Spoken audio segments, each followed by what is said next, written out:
Toujours dans le domaine de la linguistique, en ce mardi de septembre, la communication lourde, c'est quand quelqu'un parle de lui, de lui-même, de ce qui lui est arrivé à lui, de ce qu'il est inconnu des autres.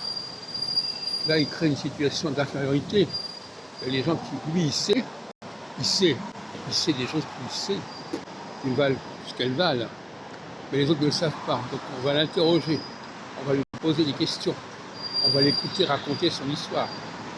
Et ça, c'est aussi une communication lourde. Une communication légère, c'est quand je parle de choses qui sont dans l'intérêt général, qui sont censées être connues généralement, avec des degrés divers bien sûr, mais qui sont censées faire partie de la culture générale. La culture générale permet de parler de choses générales à des gens qui eux-mêmes savent des choses.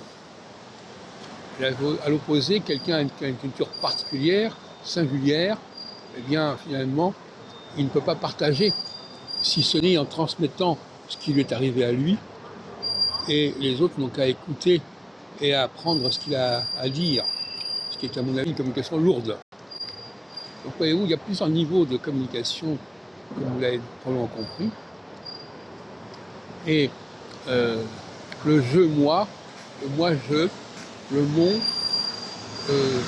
c'est pas génial, et le ton non plus d'ailleurs, le mon-ton, toi et moi, je l'ai appelé l'autre jour le faux couple, le faux nous, en opposition au nous qui est celui de ce qui est partagé par tout le monde, par tout un groupe.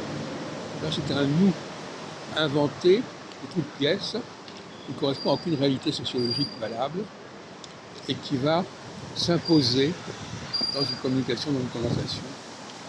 Et la différence entre l'interview et l'entretien. L'interview, il y a quelqu'un qui sait et je lui pose des questions. L'entretien, le débat, c'est plusieurs personnes qui discutent entre elles sur un sujet qui leur est commun et qui sont censées connaître plus ou moins.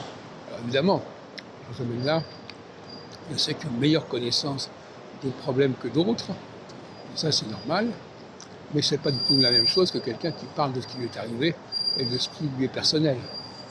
Ce n'est pas du tout le même niveau de communication. Les femmes sont beaucoup dans ce niveau de communication personnelle. Elles aiment bien parler de ce qu'elles savent, elles, et que les autres ne savent pas. Ça me paraît d'un intérêt limité.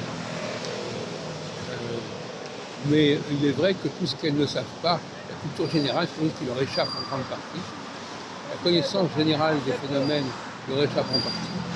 Et par conséquent, on préfère par prudence ne parler que de ce qui leur est arrivé, de ce qu'elles ont connu.